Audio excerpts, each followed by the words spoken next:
So his idea, obviously, is to force a rebalancing of international trade relations. But I would go even further than this. His objective is to force a new structure of international trade.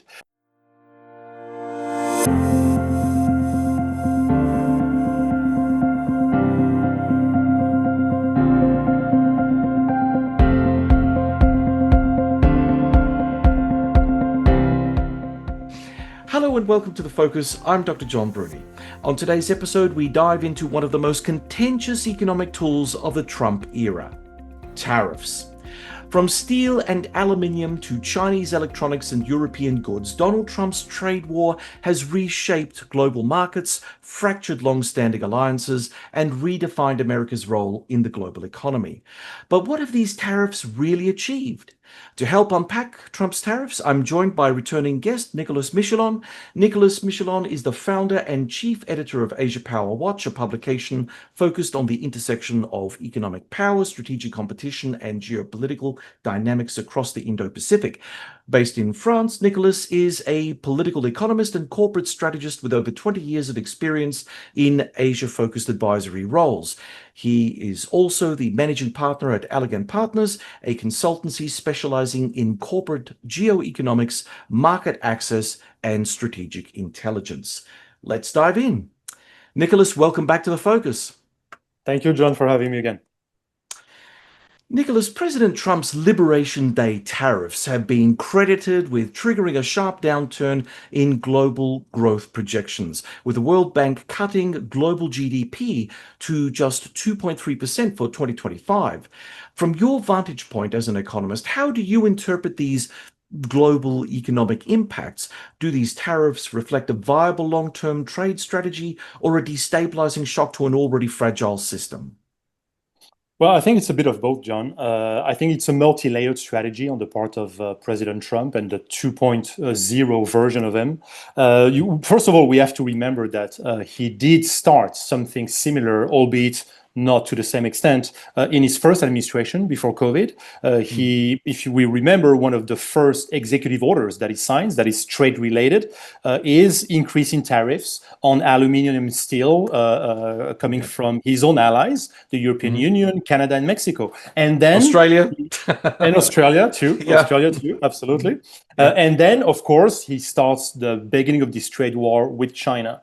He then managed to coerce China into signing some sort of a deal, which was called a phase one trade deal, basically, sending us the message that there might be a phase two or phase three possibly, which he didn't have the time to actually put in motion. If we remember the phase one trade deal, the idea was that China would commit to importing more from the US, albeit to try to rebalance America's structural trade deficit with China. It was a political victory for Trump in the sense that he could go back to his electors and his supporters and say, see, I told you, China can be coerced into more balanced trade relations. When you look at the numbers, the economics didn't work because all China did was increase imports of agricultural goods.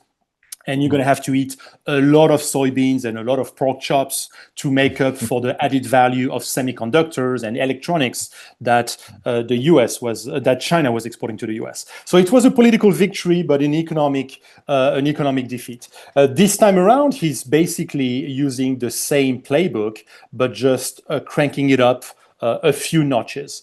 So his idea, obviously, is to force a rebalancing of international trade relations. But I would go even further than this. His objective is to force a new structure of international trade. He's also trying to coerce American companies and international companies into manufacturing more into the US.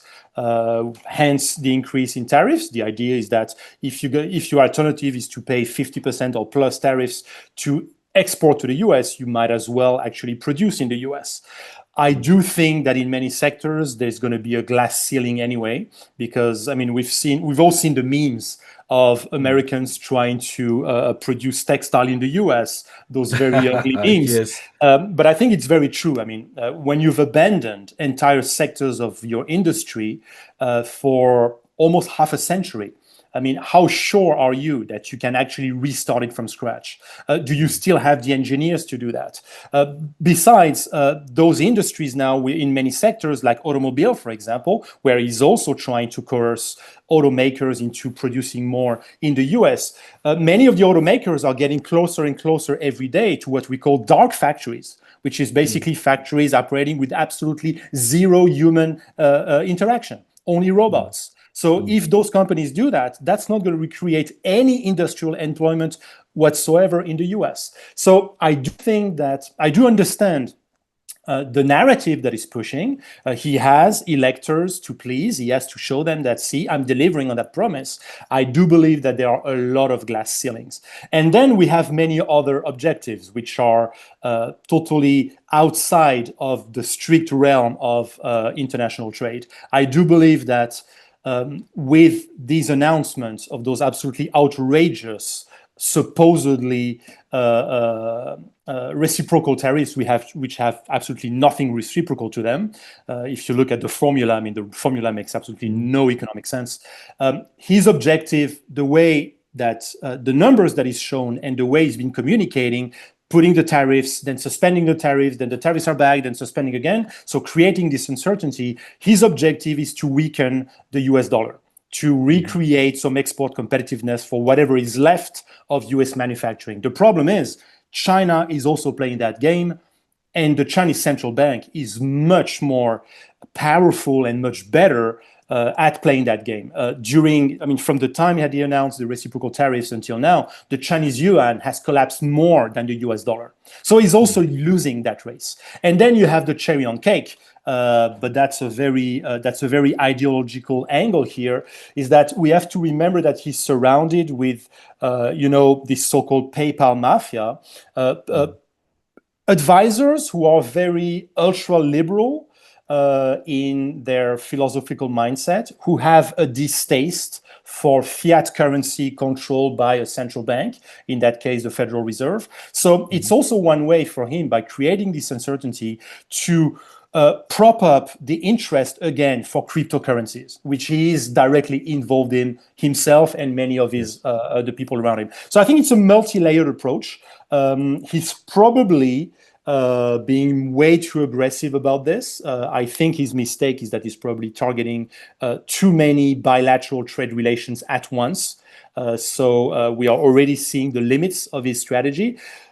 But it's most likely, I'm obviously not in his head. I'm not privy to what his next move will be. But it's probably something he can live with, because he's trying to achieve quick victories so that he can go back to his electors and say, see, that can be done. Arguably, I could not do it. I could not go further enough. But that can be done, and I'm going to continue if you give me another mandate. You have to remember, we are already getting very close to the midterms in the US, where traditionally the president who is in power loses the majority. So he has a very tight time frame to do what he wants. As you were talking about manufacturing, a thought just occurred to me, and we have discussed this a few times during our podcast, and that is the global demographic decline that all countries across the board are suffering from. Now, if you want to have growth in perpetuity, and you want to make sure that you've got a market in which you can sell all this extra stuff, you're going to have people. And of course, one of the things that we're here in Australia suffering from quite significantly is a skill shortage across most sectors. We can't get enough immigrants into the country to fill various sectors.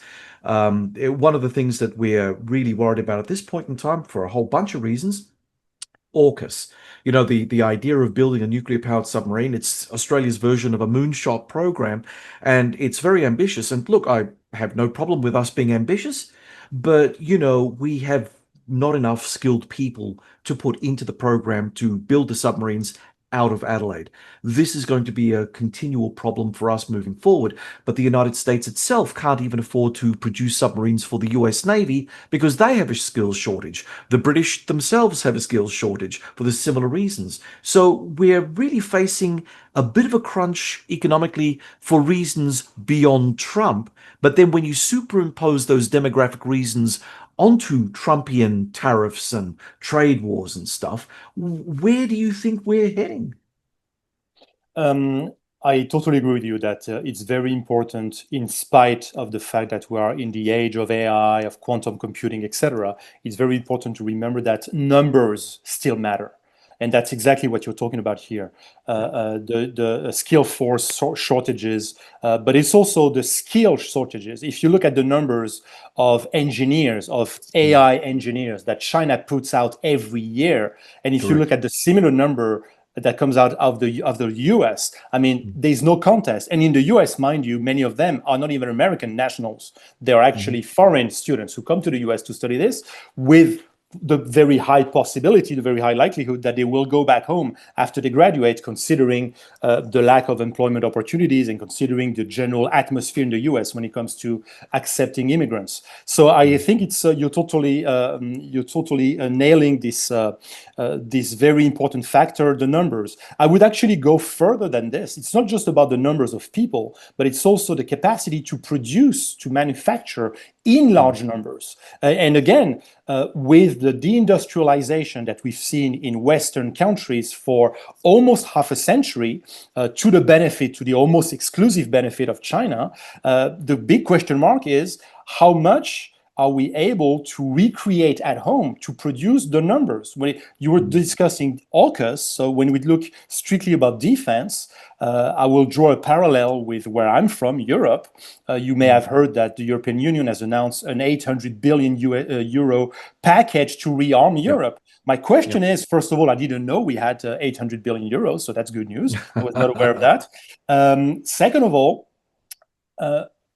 do we still know how to make drones? Do we still know how to make advanced artillery? Do we still know how to make advanced like fifth generation fighters? And most importantly, if we answer to those yes to those two first questions, the number three question, which is my main worry, is can we produce those in amounts that are big enough to actually be relevant to today's battlefield? The war between Azerbaijan and Armenia, and more importantly, the war in Ukraine, are stark reminders that, again, you need numbers. We talk about drones, fine. It's not 2 drones.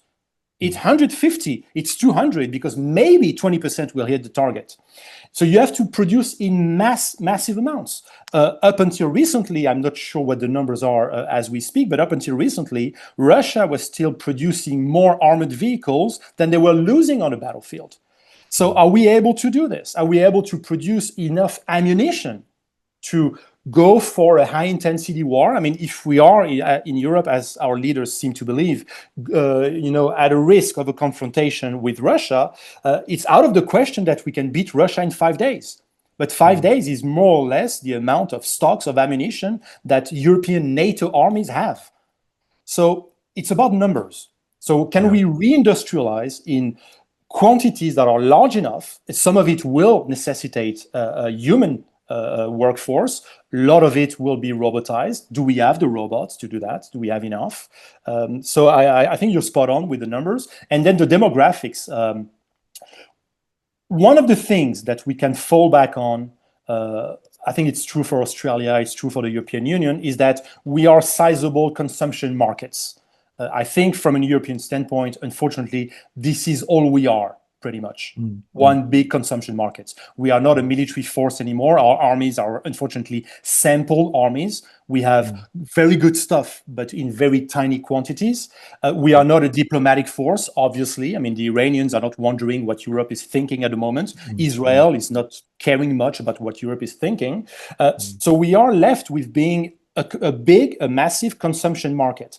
But then for that to remain an asset, you need a level of wealth in the middle class. And we are seeing at the same time, and I do believe that this is exactly the same situation in Australia, and that's the same in North America, and that's the same in Japan, and that's the same in South Korea. We are seeing a significant impoverishment of the middle class. So even that argument that at least we can weigh in the balance of power because we are buyers of last resort, even that argument is being weakened with the impoverishment of the middle class and the catastrophic demographics that we present, which will make Chinese companies think, yeah, maybe today Europe, maybe today Australia are sizable consumption markets, but in 20 years down the road, no more. And as we speak, I was reading some statistics coming out of China. Chinese exporters, as a result of Trump tariffs, but also most likely looking at long-term demographics, are turning many of their exports towards Southeast Asia. Because Southeast Asia, what do they have? A middle class that is still in an enrichment process and very positive demographics. But then again, there is this other aspect as well. We can't talk about China in isolation of the demographic decline as well, which presents China with many similar problems, but also very different problems peculiar to China and its economy and the way it's structured. I want to touch base on something before we return to the US. I want to touch base on something that you mentioned about robotics. Now, I'm fascinated by this whole notion that we're heading toward a robotic age. But one thing that I'm also fascinated about is the fact that our international supply chains are breaking down. I mean, we're not living in that sort of globalized free trade environment anymore, which was where the birth of the idea of having robotic industries came about because it looked like it was something that we could do. But now with global supply chains breaking down, is the dream of robotic factories over? Where are we going to get the robots from? Are the Chinese building them? Are the Japanese? Are the South Koreans? Are all of them? Do they share components? Because I'm sure that many of their components come from low-cost countries and they get assembled in the more developed parts of Asia and then get exported outwards. So how does that all work? I think it's you're pinpointing a very important trend that I think will be with us for the next 50 years, if not more, which is what we call the Galapagos effect of technology. We are seeing, because of trade wars and because of the geopolitical elements behind those issues of robotization and all the critical raw materials that are required to manufacture robots, we are seeing walls being erected between regions, and we are seeing entire ecosystems. And that's true for the entire tech space, ecosystems that are being developed and are maturing independent from one another, and in many cases, for geopolitical reasons, voluntarily mutually exclusive. That's what we're seeing in semiconductors, that's what we're seeing in AI, and that goes for, I would say, the hardware, but the software as well, and the entire norms and standards behind, and the entire governance behind. The governance of AI, if you look at the whole debate on governance of AI, it does exist in China as well. People should not make the mistake of thinking that there is no discussion on the governance of AI in China. There is no ethic discussion of governance of AI in China. It's just the basis of that discussions are extremely different, and in many cases, totally mutually exclusive with the kind of debate we have in the Western Hemisphere. So this is, I do believe, the big risk, which means the power that's going to win that race is the power that has the capacity to be the most resilient, the most independent, the most autonomous. And in that respect, I do believe that China has a serious edge over everybody else because in many respects, they control the entire vertical of that space. They control the critical raw materials, and all the way down to the finished product. If you look at the statistics of where the critical raw materials come from robotization, but that's the same kind for renewable energy technologies, that's the same kind of result for semiconductors, it's mostly coming from China or from non-China geographies, but where China controls the supply with Chinese companies. They do the extraction, they do the transformation, the refining, the transportation. So if they don't have it at home, they control it in Africa, in Latin America, or elsewhere.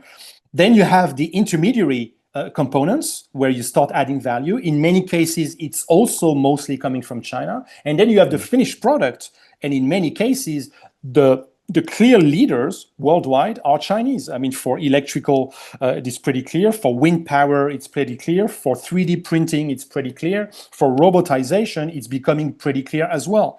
So whoever's going to win that race, because there is this intense war, this technological war that's come on top of the trade war, whoever's going to win that race is whoever is able to integrate vertically the entire value chain.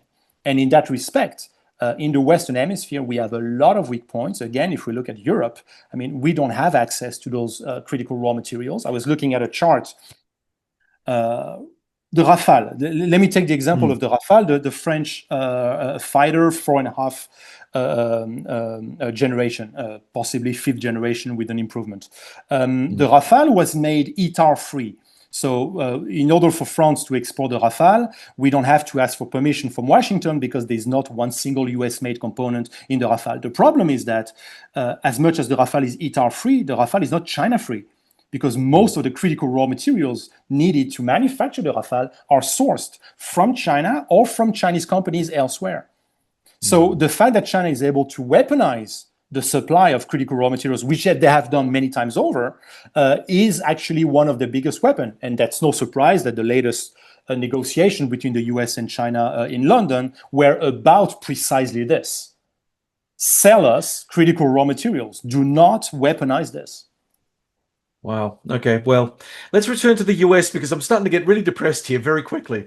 Okay. So the US Federal Reserve has warned of inflationary pressures resulting from the tariffs while consumer prices are reportedly climbing. How do you see this playing out in the US and in Europe, especially in economies already struggling with inflation inertia?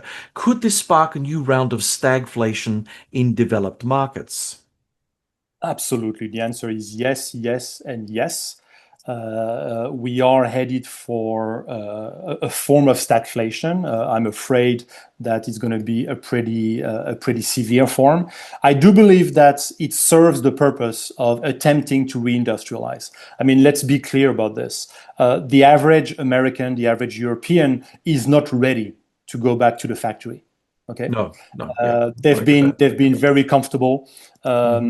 So in order for that to happen, if we are able to make it happen, and that's a big if, do we still know how to manufacture this stuff? Do we have the quantity? Where are we going to find the money, etc.? That's a big if. But if this condition is met, you're going to have a serious impoverishment, a further impoverishment of the middle class for them to accept that deal. Okay, let's go back to work in a factory because there's no option. There's no other option out there. There's no more employment opportunities in the tertiary sector. So I think it's a necessary impoverishment, and I think that's part of the plan. That's part of the program. But will this actually... Well, one moment, Nicholas. Will this actually revitalize the middle class in a strange kind of way moving forward? I mean, if that indeed is what's going to happen, or is it like we're just going to be third world in terms of the way that we develop ourselves? I think we're gonna go on the way to becoming third world again, because let's be honest. Let's reopen some textile factories in Australia, Europe, or the US. Are we going to sell that textile at 5 times the price that the Chinese or Ecuador or Vietnam or Bangladesh are selling it? No, because we still have to sell it to someone. So we're going to have to drop down significantly the cost of labor in our own countries. And how do you do that? By impoverishing ourselves. Absolutely. So that stagflation, I believe, it's something that is part of the program. It's not a bug. It's in the plan. And as you can see, nothing serious is being done as we speak in our countries to shield the middle class from that inflation. Nothing serious is being done. You know, the US Court of International Trade ruled that Trump's use of the International Emergency Economic Powers Act, known by that very clumsy acronym, the IEEPA, for tariffs lacks legal basis, but the tariffs remain during the appeal. Do you view this as an abuse of presidential authority over trade, and could this set a dangerous precedent for economic nationalism overriding democratic or legal constraints?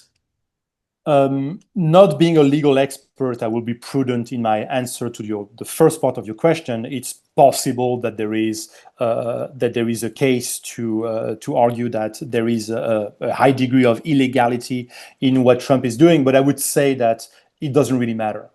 The precedents, I mean, Trump is about precedents. Everything he does is about precedents. Attacking his own allies first with tariffs, that was a pretty clear precedent, especially the numbers that he put out.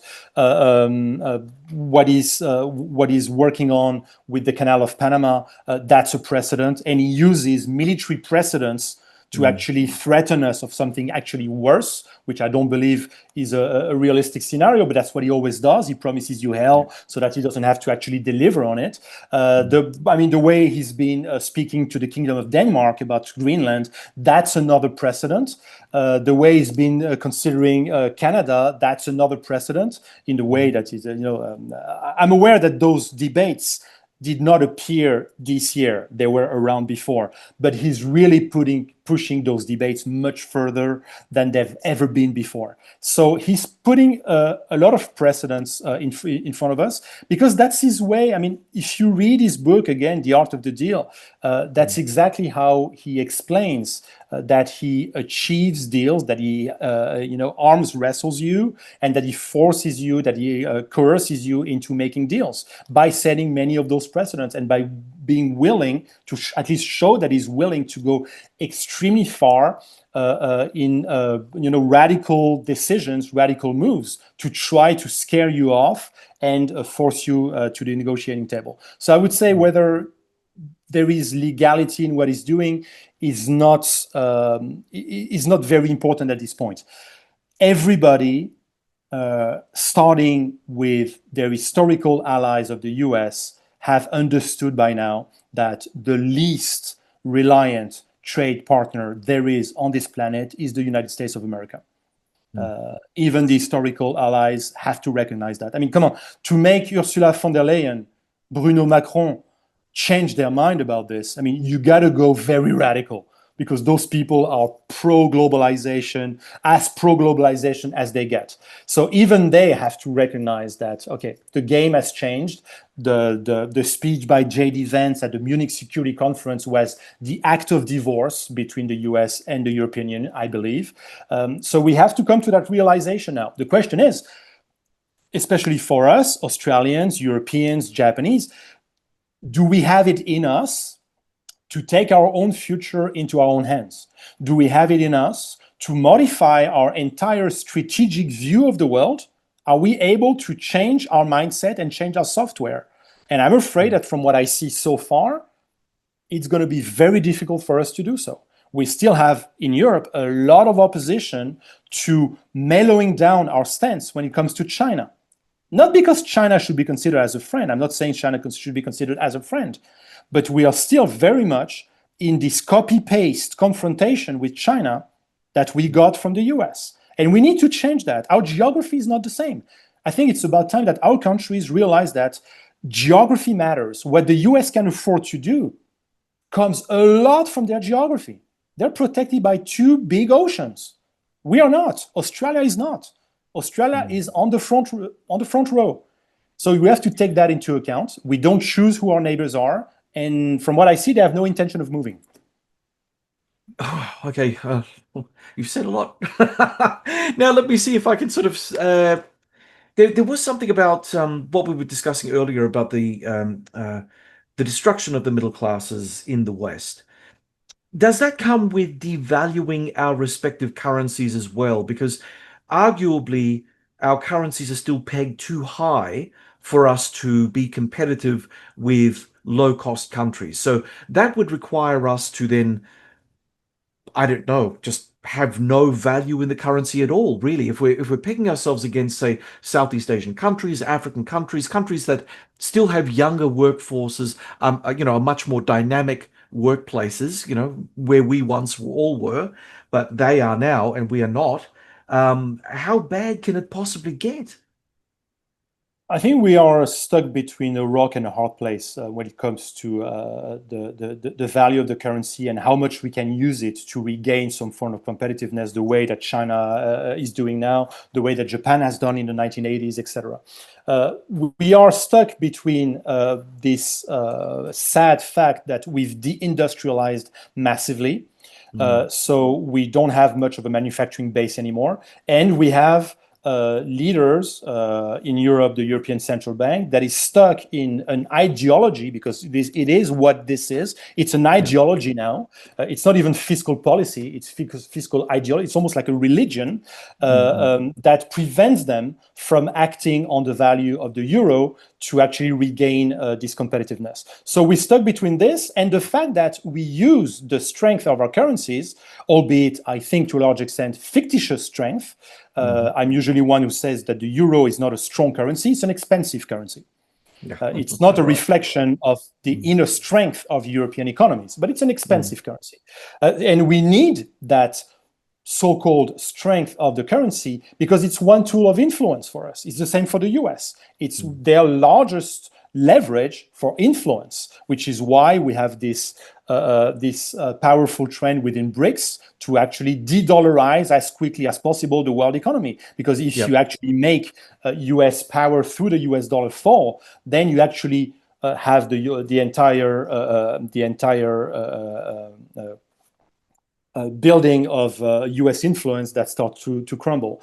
So I think we're stuck between those two contradicting factors, and we don't have, I think, the realistic view that China has, that at times it needs to be used as economic and power leverage. You need to be able to use a currency as such without having that religious fiscal policy that prevents you to do so. I would also add that we've gone so far in denouncing all those countries that supposedly manipulate the exchange rate of their currency that it would be difficult for us to do that openly now without losing face. So we've also kind of cornered ourselves into a very tight corner where it becomes a solution that is very difficult to resort to. So, when you talk about the religious crusader type mentality, I mean, I recall back in the early 1990s here in Australia, when I was just a poor PhD student from Canberra. I fell in with a crowd of people who were very economic rationalist. At that time, that's what we called, the neoliberals. They were coming in from left field. We were starting to break down the mixed economy here in Australia. We wanted to sell off all government assets, and that was the latest, greatest thing. So, now we've got this system which basically has become an ideology of sorts. It's all about traditional rules-based and multilateral this and that. But it's all breaking down. So if it's breaking down, and if the US is leading the charge in breaking it down, for all the reasons that you've said, America's allies can't be looking at this situation from a position of optimism, because, I mean, you paint the picture about Europe, but I can paint the picture about Australia. Europe is still more advanced in its thinking because it will recognize the threat and will try to do something. Whether it succeeds or not is entirely different. But Australia is so dependent on the good graces of the United States and also China that we have no other choice but either flip toward one side, flip toward the other. But I think we're rapidly coming to a point where the two great powers that run us effectively, the Chinese on an economic side, the Americans on the strategic, they're going to put pressure on us to choose sides. And this is where it becomes very difficult for a country like Australia.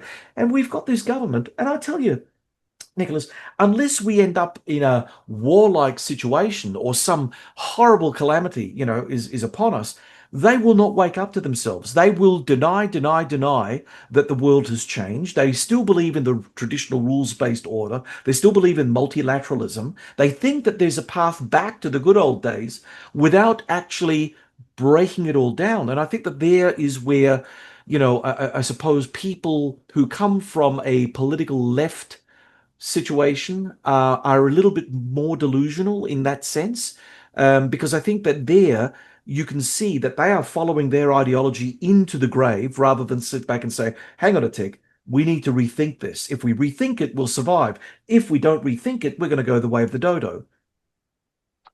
I agree with you. I think you're a little bit harsh on the people coming from the left of the political spectrum. Not that I'm a leftist myself, far from it, but I'm witnessing this across the entire spectrum. Yeah. My analysis is that we are looking at a cognitive bias, a very Hmm. strong cognitive bias on the part of all the political and business elites throughout the Western Hemisphere.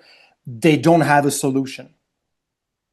Because they don't have a solution, they pretend that we can still find a way to revive the old ways. Not because they believe that the old ways are still relevant, just because they don't know what else to do. And I think, to me, it's very clear in Europe. From what I know of Australia, I think you are pretty much in the same situation, if not worse. Mm. We've cornered ourselves. We've gone so deep in economic, military, diplomatic vassality to the Yes. US that Yes. it looks like there is no way out. Mm. So what do you do when there is no way out? Well, Well, you are. the system has to come apart at some point because the system is unsustainable. Because all these contradictions that have built up over the years, they're now all coming to a head because those people that used to ignore the contradictions and carry on regardless, they don't really exist anymore. And if they do exist, they exist in places like Canberra, maybe in Brussels, maybe in the European capitals, but they're becoming a dying order. And eventually, the tsunami of change is going to hit us because it is going to be people like Donald Trump. It's going to be the nationalist right wing within the European context, and even the MAGAs in America, who are going to be the new drivers, whether we want to admit to it or not. Right? Mm, agreed, agreed. And I think for that, there is a need for a change of generation and change of leadership. Yes. It's impossible for our current leaders to actually say we were wrong. Mm. And when I say our Yes. current leaders, I mean, I'm aware that Macron or Albanese, they have not been in power for 20 years, but they are from the same ideology that's been in power for 40 years. So that Absolutely. ideology has to Mm. admit that we were wrong all along. And we all know Mm. that they will never do that. I mean, No. this is the exact situation we're in Europe when we are being asked to trust the people who've disarmed us for 40 years to rearm Mm. us now. They are the same Mm. people. Yep. And we're Yep. supposed to trust them to rearm us when they've disarmed Mm. us for 40 years. Mm. So I think it's easier for them to say that, no, no, no, we are still right. It's just that Trump has gone mad and China is a new danger. Mm. So they are sticking to their guns. Our ways, it's now the third way, this famous third way that nobody cares about, by the way. I mean, if you Yeah. travel throughout the so-called global south, which I Mm. do, nobody cares about the European third way. They're Mm. all hesitating between the US way or the Chinese way, full Mm. stop. Yeah. And more and more of them actually going towards the Chinese way. I think a Chinese ex-general who now teaches geopolitics at Tsinghua University in Beijing wrote a very interesting column in the South China Morning Post last year. The question that was asked to him is China, who's winning in the global south? And he starts with this article with the answer, China has won already. The real question Mm. is who's going to win in Europe? Mm. Mm. The only battlefield is Europe. Yes, yes, it is. And I think that the more tumultuous the relationship between Brussels and Washington gets, and I've had this theory all along that, the only option that European leaders will have is to swing toward China and use China as their hedge against the United States, which I know sounds weird now, but if we had this conversation, say, 10 years from now, we might be in that world. So it's a I agree very with you. strange situation. It's very I strange. agree with you. I agree with you. The automotive sector it's a perfect example. The Yes. legacy automakers in Europe, they're all dying off one after the other, Mm. crumbling under the assaults of Chinese EV cars that are coming to Europe. There's no way we can compete with them on quality and price at the same time, which is Mm. why now the European Union is considering putting an end to the tariffs on Chinese EVs and try to Mm. renegotiate and obtain from China that they accept a minimum level of price so that they Yeah. don't kill the likes of Volkswagen or Mm. Stellantis or Renault too quickly. Mm. But Mm. we're Mm. not going to have any choice. Yes, God help me. All right. You're listening to The Focus with me, Dr. John Bruni. If you're enjoying today's conversation with Nicolas Michelon on the global fallout of Trump's tariffs, don't forget to like and subscribe to The Focus podcast on YouTube and on your favorite podcast platform. Your support goes a long way in keeping independent global conversations like this one going strong. Now back to the show. God, Nicolas. All right. How do you assess the risk that this tariff war could fracture the global economy into competing trade blocs? I mean, we talked about BRICS earlier, but is this a 21st century Cold War style economic bifurcation? And what role will BRICS play in shaping such an outcome? I mean, you've just mentioned China and, like the global south and its leadership in the global south. Do you see that the Chinese are going to be consolidating not just their economic control over places like Africa, but also their strategic control? Um, yes. Absolutely. I think this bifurcation, it has already started. It did start, albeit discreetly, under the first Trump administration when he started his trade war with Europe, Canada, Mexico, and then China, and then Australia and others. It opened the Pandora's box, basically, because if you notice, if you look at the sequence of events that unfolded in Trump's first administration, he starts with Europe, Canada, Mexico, very quickly Australia, then he goes on to China, which is the main, which is the bulk of his policy, and then at the same time, supposedly because of COVID, you start having a multiplication of mini trade wars. I mean, Australia knows about it. You guys were in your own mini trade war with China when your previous prime minister asked for an international investigation into the origins of COVID. Then Japan and South Korea got into their mini trade war over some unresolved historical issues, the so-called women of comfort issue. So they went into tariffs, nationalization of assets, export controls, etc. So it's really opened the Pandora's box. And what I'm seeing now with the second wave of trade war and those reciprocal tariffs started by Trump on April the 2nd is that basically now no country on this planet virtually is afraid of going into a trade war. You want one? Okay, you got one. So it's really opened this Pandora's box. It's accelerating the fact that the WTO, the World Trade Organization, is becoming increasingly irrelevant to solve those trade conflicts, to prevent those trade conflicts. It still exists. China, for the sake of its own narrative that consists in saying we are not, contrary to the US, we are not afraid of multilateralism. China still participates, but China clearly retaliates on a bilateral basis now to whatever the US is doing to them. So I think this bifurcation had started with Trump 1. It's obviously accelerating now. When you look at the statistics now, the Asia Pacific is doing most of its trade within itself already. Within itself. I was mentioning those numbers earlier in our discussion. Most Chinese exporters now, as a result of the second round of tariffs by Trump 2.0, are accelerating the development of export markets in Southeast Asia, which, by the way, it's good news for the environment. The carbon footprint is lower. It's more ENG. It's more easy to make it ESG compliant. So it actually kills several birds with one stone, but it is already happening. And when you tag onto to that, the issue of the norms and standards, which is extremely important, that are tagged to the products that are being exported, the norms and standards, just like what I discussed before with the tech space, are becoming increasingly mutually exclusive.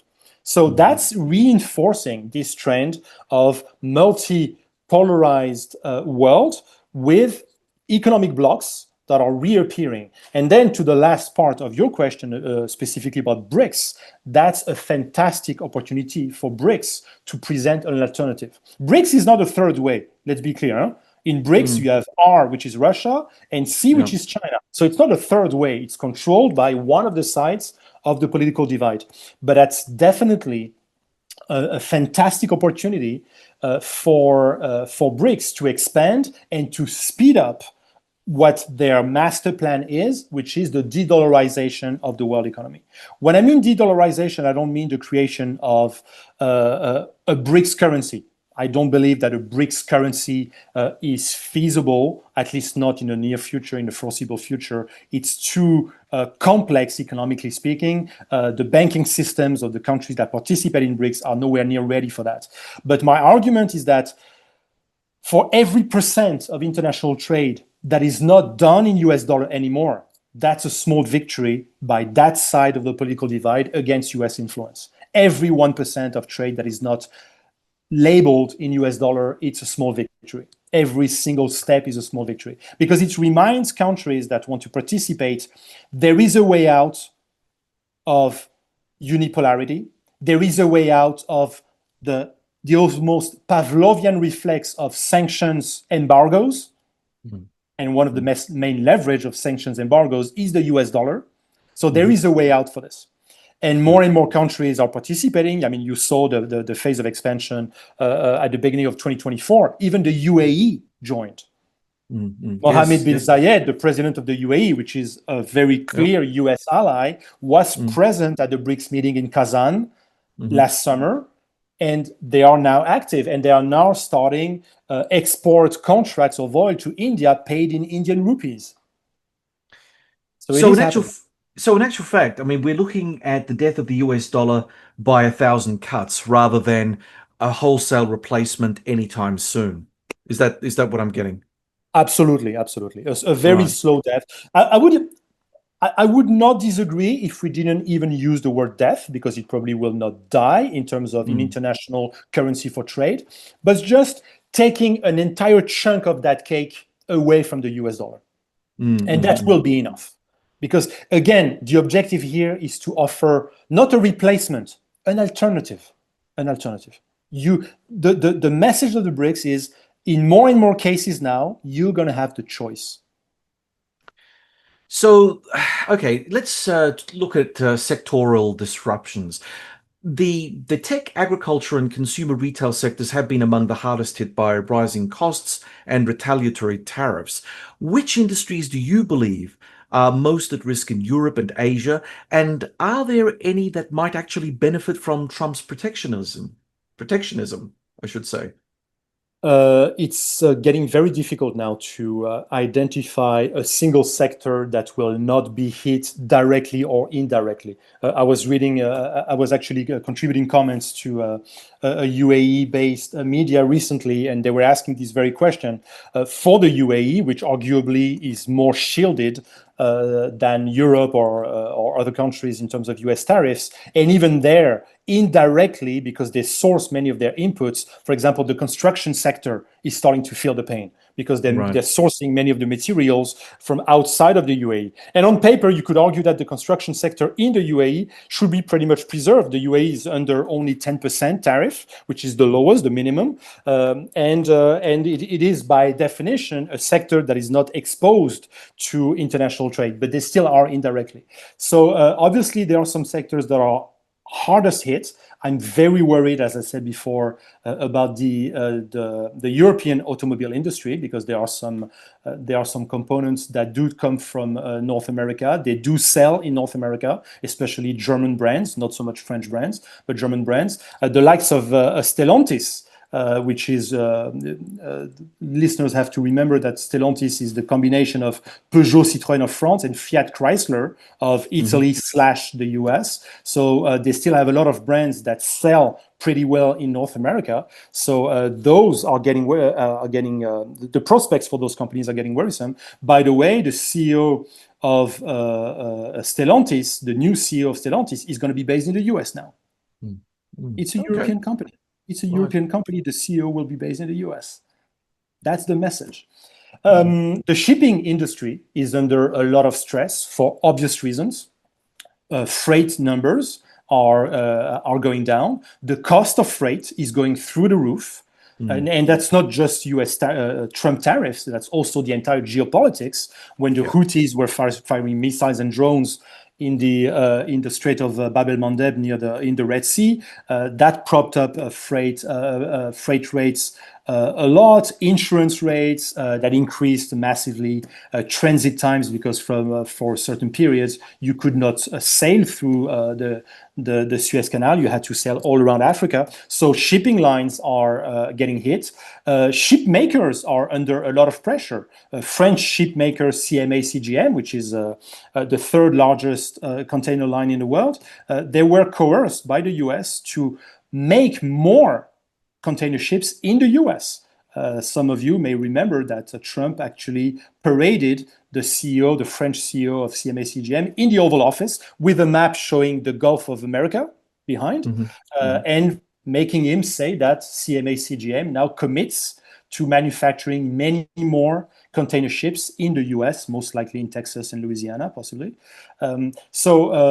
I would say all sectors are getting hit, some of them more directly than others, but there's virtually no sector that is unhindered. The financial services sector was hit before already under Biden with the IRA, with the Inflation Reduction Act, and now because they are obviously financing international trade, they are being hit as well. So there's virtually no sector that can say, I'm getting off the hook on this one.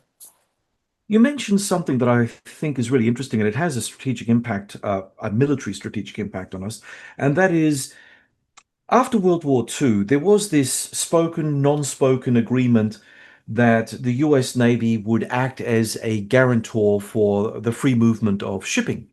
Now, that was fine. Everyone sort of signed up to that, at least from a Western perspective. And even those countries that weren't quite developed yet, because China didn't really kick off until the opening in 1978. But and even then, it took them quite some time before they really became the power that they became. But the thing is that the US Navy was the guarantor. Many countries benefited from that. And now we're seeing an absolute breakdown in naval security. You mentioned the Houthis, but if the Iran war becomes, well, if it goes to its natural endpoint, which is the closure of the Strait of Hormuz, that's going to cause another major international choke point. It's going to have a huge impact on the global economy. So what role then will a very large, dare I say, bloated Chinese fleet that has yet to really exercise its power beyond the first island chain, what will it do? Will it step up to the plate and act as a sort of international guarantor of trade? I think the time is not right for China to play that role, and they know it. I think eventually they will play that role. Eventually, I think it is their strategy, again, to offer an alternative to the US-led order. So Right. in that respect, they have to offer that possibility. We will be the ones that protect you. But before they do that, they need to keep attracting more goodwill from many other powerful nations in the global south. And they need to give the opportunity for the US to continue destroying their own influence so that they can come and the answer will be a natural yes, please be this alternative. Right now, China still needs to get Taiwan back. China still has a lot of clashes with Vietnam, with the Philippines in their immediate neighborhood. So it would be difficult now for China to propose to play that role because many of their immediate neighbors say, thank you, but no thank you. You are the problem for us right now. So once they've solved that issue, which I believe they will, I do believe that Taiwan, it's a done deal. The only question is when and how, and we have to pray that it doesn't go through a scenario of military confrontation, but I think it's a done deal. Taiwan will go back to China, hopefully in the best case scenario with the same kind of scenario as Hong Kong. Then China can start playing that role because then less and less countries will be nervous at the sight of a Chinese military ship. And in the meantime, they have to let the opportunity for the US to continue sabotaging its own influence, which they are doing like better than everybody else. It's a little bit like Aikido. Aikido, there's not much I can do if you don't attack me. What I'm being taught is to use your strength against you. Yeah. The more aggressively you attack me, the harder I can hit you. So it's kind of like this. Let that momentum, the US is going into that momentum. Trump was elected partially on no more wars. He's not finding a way out of the Ukraine war because he doesn't have the patience. He's definitely not finding any way to stop Israel in Gaza. And now he's letting a new confrontation happen.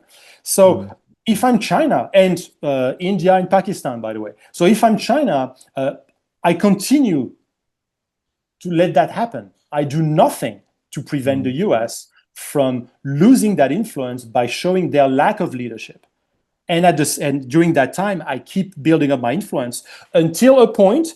I'm not saying I'm able to identify the precise tilting point, but at least up to a point where China can actually not be confronted with any nervous reactions. And I think that could be the issue of Taiwan. All right, on the issue of Taiwan, what happens if Trump does a deal with China and sells Taiwan out? Which to me makes sense if I was Trump. I mean, I'm a transactional guy. I want to make a deal. I don't want to go to war with China. I mean, I don't mind, economic competition and all that kind of stuff. Not that it looks like you're very confident that they'd win that, but nonetheless, he doesn't want to have a war with China. So I think that the rational aspect of Trump will be that he will then sign a deal with Xi Jinping saying, hey, listen, we're going to step back. We're not going to do anything about Taiwan. You go ahead and do it. It's your part of China, blah, blah, blah. And that really puts a fly in the ointment of everything because it could actually accelerate China's rise, at least temporarily, because they will then have been given a gift. They won't necessarily have to use military force to conquer the island state. It'll just be a piece of paper and the signature between the US president and the Chinese president. That'll be it. Taiwan's future is determined, and then the Chinese could then start flexing their muscles elsewhere in Asia to create that hegemonic impact that you were describing earlier. As I said before, I think that the future of Taiwan, it's a done deal already. The only question to me is in what way, what will be the exact scenario, the exact timing. But I think if we look at the long term, we're all dead. But I think in the long term, Taiwan will be back to China in one form or another. It's true that it is something that can be expected of someone like Donald Trump. With this very transactional approach to things. The fact that they are encouraging a hollowing out of Taiwanese tech is a bad sign for the future of an independent Taiwan. I mean, if TSMC is to replicate most of its production capacities in Arizona, then, well, you don't need to protect Taiwan anymore. And I do remember at one point reading a paper from an American think tank, which cannot be suspected of being anti-American, that actually reported what some people in the Pentagon advise Taiwan to do. They say, if China attacks, destroy yourself, your own infrastructures. Like do what the Russians did in front of Napoleon and in front of Hitler. Yeah. Burn everything so that you make yourself undesirable. So I think it's something that is worrying for Taiwan. I agree with you that it's still a scary sight because it will send a very powerful message to South Korea, to Japan, to the Philippines that, guys, you're on your own now. Yeah. You are obviously on your own. And then there's the nuclear proliferation aspect, because when people think that they're on their own, they're going to go to nukes because nukes are going to guarantee them their sovereignty going forward. Absolutely. I would like to still maybe bring a little bit of temperance in these kind of scenarios. I think my criticism when we talk about Trump is that we tend to forget that he is Trump, but he's American president. And the US, amongst the democracies out there, is the democracy where you have the most counterpowers to the president. Had it been France leading the world, I can tell you the constitution of the Fifth Republic that we have in France since the end of the Second World War, it's almost like a monarchy. The French president does anything he wants. That is not the case in the US. A lot of counterpowers. He already knows that if history, if tradition, political tradition is respected, he will lose majority in the primaries, in the midterms next year. So the US president doesn't do everything he wants, first of all, in terms of the way that the Constitution was written. And second of all, the deep state in the US is very powerful. It is very powerful. I think that's one of the aspects where I would agree with Trump. There is a very strong deep state that is bent towards exercising full hegemony. So as much as Trump is transactional and maybe tempted by saying, let's sign a deal over Taiwan, just like with over everything else, I'm not sure that the US deep state, which includes the military industrial complex, pretty much agrees with that. Will he have time? Will he be re-elected to do that? I don't think that question will be asked to him before the midterms. And will he have the majority to actually go down that road? So I think in general, also in terms of trade, we have to be careful when we talk about what Trump is doing. We have to remember that he's the president of the US, a country, a nation that was built. The fathers of the Republic wanted something very different from the British Crown.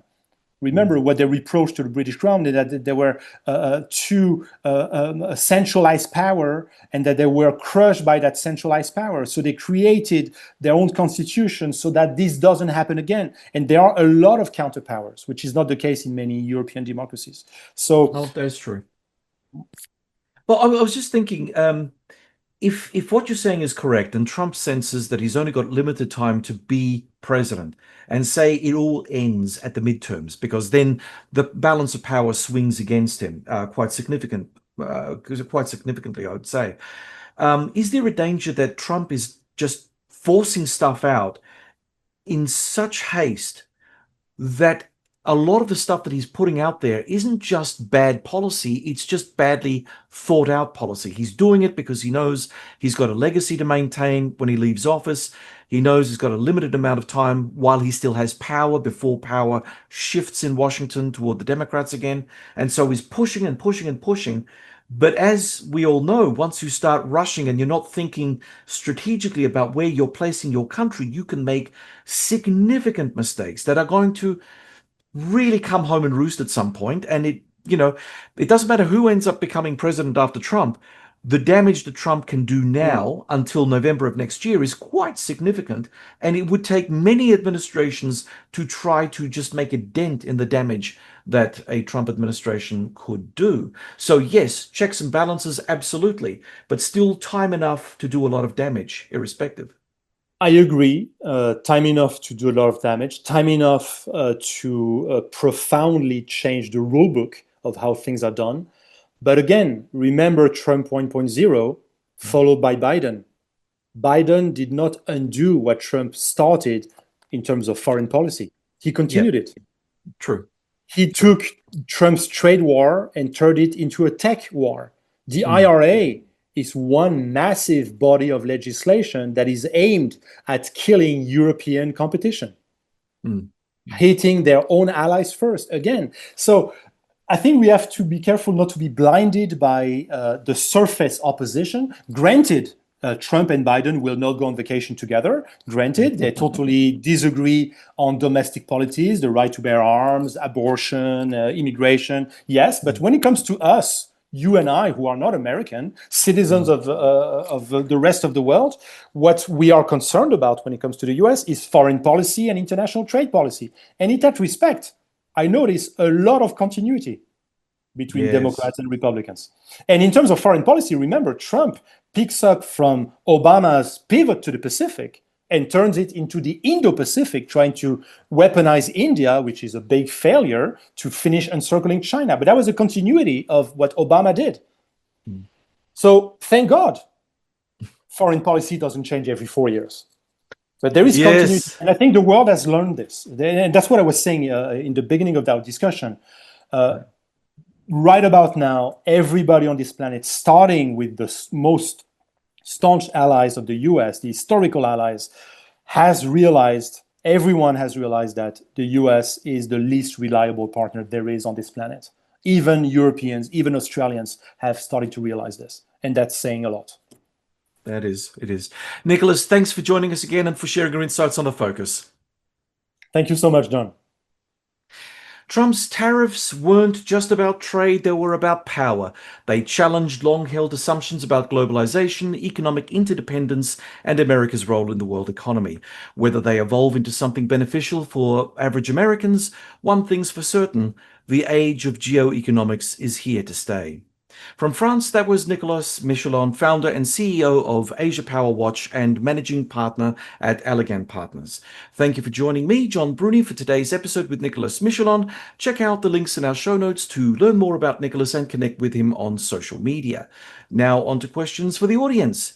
Do you believe tariffs are an effective tool for protecting national industries, or do they ultimately harm the global economy? How should countries like Australia respond to a renewed US trade war under Trump 47? Lie down and take it, or push back?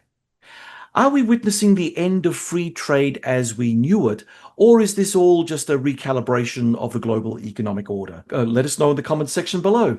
If you enjoyed this podcast, please subscribe to our YouTube channel. It's a free way to support us. You can also subscribe to the podcast on the Auscast Network, iTunes, and Spotify, where we'd appreciate your 5-star reviews. Do you have comments or questions about the podcast? Post them in the comments section on YouTube, and I'll do my best to respond to as many as I can. My thanks as ever to the producer of The Focus, Neil Smart. Please stay connected with us on social media. Follow me on X at Bruni Doctor and follow The Focus on X at TheFocus_Sage. And don't forget Blue Sky on thefocuspod.adl.bsky.social. From Adelaide, South Australia, you've been listening to The Focus.